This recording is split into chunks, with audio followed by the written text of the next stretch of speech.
No one noticed when she crossed the line, except the one man she shouldn't have. She pointed first.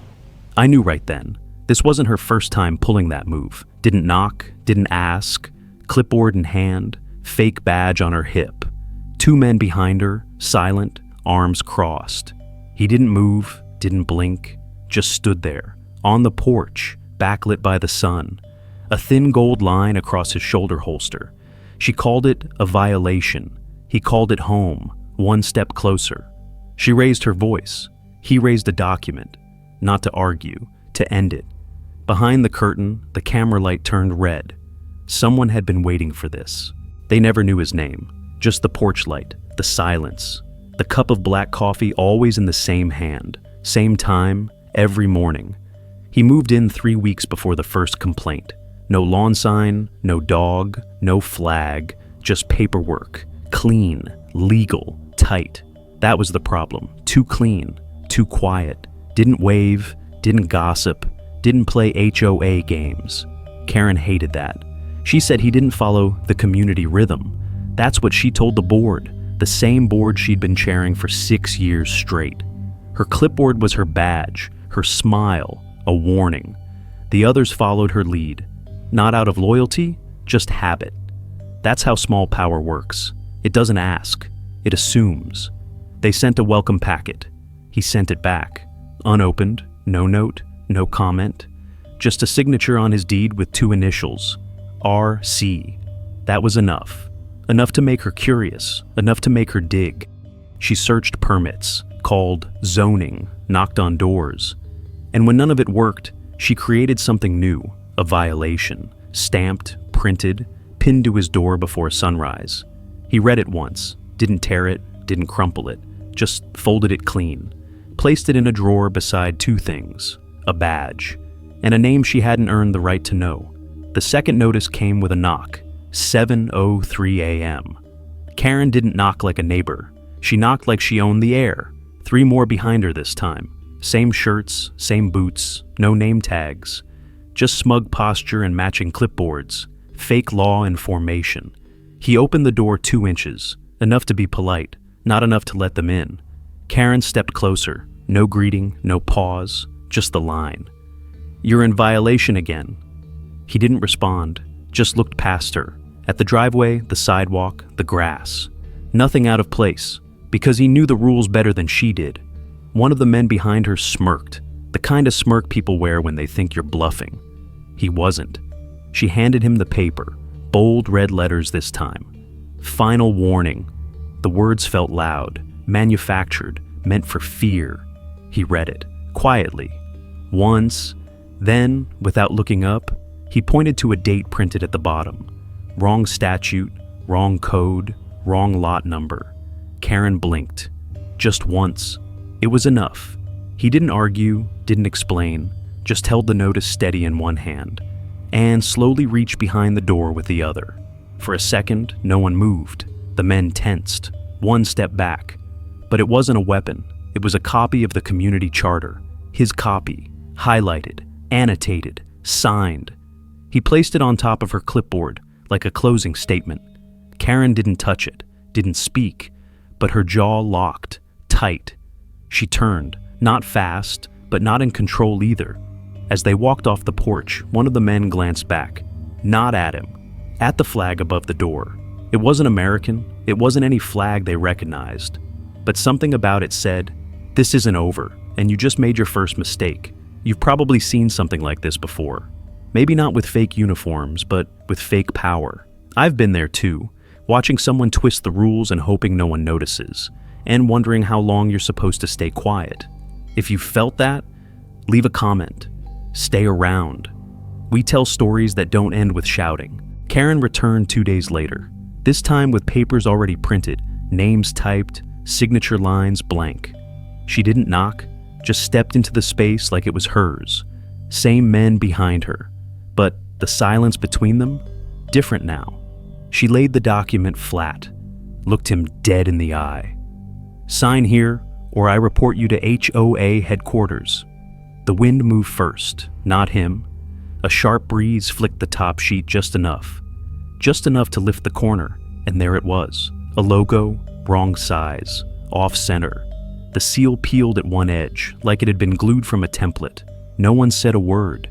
He didn't reach for the pen, didn't look at the paper. He looked at her hand, gripping the pen so tight, her knuckles went pale. One of the HOA Police shifted, left hand rising, slowly, palm open. At first, it looked like a signal, then it looked like a stop. Karen blinked, her voice tightened. I said, "Sign it." Still, no movement from him, but his eyes, just briefly, glided toward the man who raised his hand, held for half a second. Not long enough to threaten, just long enough to mark. That man looked down, then back at the paper. He didn't speak, he just tilted his head, curious, like something didn't add up. Karen's arm twitched, still holding the pen, still alone. The second man behind her took half a step back. Almost nothing, but everything shifted. She was the only one talking now, the only one sweating. He stood still, silent, watching, owning the room without raising a voice. And in that quiet, something unspoken settled.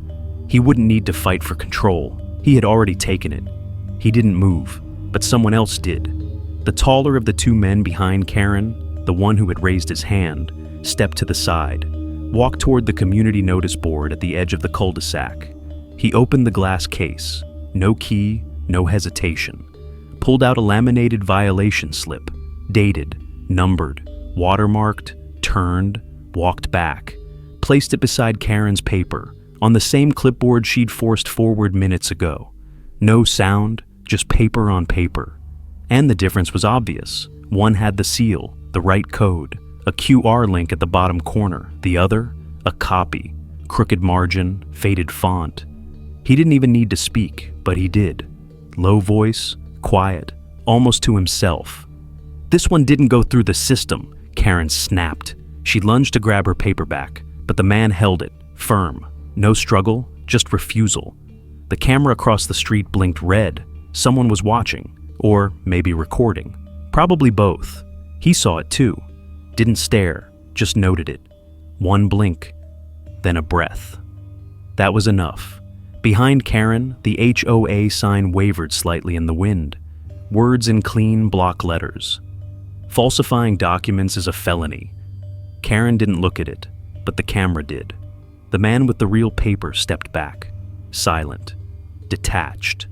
The porch was quiet, too quiet. No one stood behind Karen anymore. No clipboard lifted, no pen offered. She stood alone, surrounded by silence, blinking too fast. And him? He still hadn't spoken, because he didn't need to. She had done it all, paper to paper, word to law, lie to felony. He watched her, not with anger, with precision, and as her voice finally cracked, as she tried to explain, to correct, to pivot, the camera across the street kept blinking. Click, click, click, 3 frames per second, enough for any judge, any board, any jury. The trap was never loud. It was printed, signed, filed, and now exposed. "I'm the agent," Karen's voice cracked, not from strength, from fear trying to disguise itself. Nobody answered. The man at the notice board stepped back, folded his hands, didn't look at her. Karen turned to the others. "Do something! She's impersonating. She's not even on the HOA roster." Still no response. One of the men who came with her scratched his neck, shifted weight, didn't meet her eyes. The wind moved again. The laminated ticket on the clipboard fluttered slightly. The forged one stayed still, heavier now.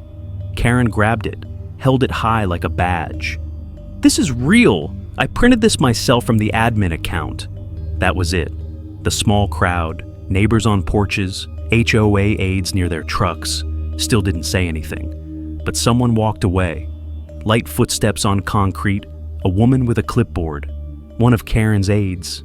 Didn't say goodbye, didn't make a scene, just left the porch. Karen's voice followed. She knows this is protocol." Still nothing. Behind her, the agent's hand moved. Only once. She placed the fake violation slip, the one Karen had insisted on, flat on the stone table, right next to the slow blinking red light on the camera. Didn't look at Karen, didn't speak, just walked one step back. Karen spun, pointed at her. "She's the one! She forged the badge! She tricked us!" Nobody flinched. Then, a soft sigh. One of the HOA Police. He stepped forward, unpinned the cloth badge from his shirt, set it on the table, didn't say a word, then turned, walked away. Karen called his name. No response. Her voice hit the silence like a match in a rainstorm, loud, bright, then gone. She turned back, only to find herself facing no one. Not the agent, not the HOA, not even the ones she hired, just the blinking red light, and the sign behind her. Community guidelines, forgery is a crime. Her hand dropped slowly. For the first time, she looked like she didn't know what to say. And everyone else? They'd already moved on. The wind had calmed, but the street wasn't quiet. It was listening. Karen took a step forward. One shoe landed on the edge of the paper. The fake ticket, now dusted with gravel, curled at her toes. She didn't pick it up. Behind her, the old wooden sign, "Notice to Community," was gone. Just two rusted nails, still holding nothing. Then, tires whispered against the curb. A black car. Same one from earlier. Still idling, still watching. Now moving forward. The porch didn't shift, but the silence did. The door opened. Karen froze mid-breath. No sirens, no badge on the chest. Just a man in a plain black shirt. In his hand, a card. Not a weapon, not a warning, just verification. He didn't say her name. Didn't need to. Behind the stone table, the agent turned. Finally. Didn't look at Karen, didn't speak, just nodded to the man in black. Then, calm as breath. Right hand lifted the real badge. Left hand placed the forgery flat on the table. Folded once, let it go. Karen turned slowly, mouth open. No words, just breath that didn't know where to land. Her voice tried once more, but it cracked and stayed there. No one told her to stop. No one had to. Down the steps, the wind lifted the paper. It fluttered once, then twice, then slid quietly to rest, right in front of her feet. She stared at it, but didn't move. The agent stepped off the porch, not fast, not slow, walked past her, down the path, toward the black car. He didn't say goodbye, didn't turn back, because justice doesn't wave and silence doesn't explain. It just ends things. Exactly when it's ready. Some people shout to prove they're right. Others stay silent, because truth doesn't panic. On quiet streets like these, justice doesn't run. It walks, with hands behind its back, and waits. The old sign was gone, but the rust remained. Sometimes that's all it takes. To remember what once held power. The fake badge faded, but the folded paper stayed, half under the wind, half under her shadow. He didn't speak, because those who prepare the truth don't need the last word.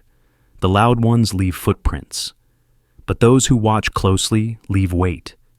There's something quiet about real authority. It doesn't rush, it doesn't threaten. It just arrives, exactly when it must, like dusk, or a father's warning, or a document with no reply. Because the strongest blow isn't anger, it's timing. Some things don't need to be louder, they just need to be seen. And there are days when not saying a word is the most complete kind of justice.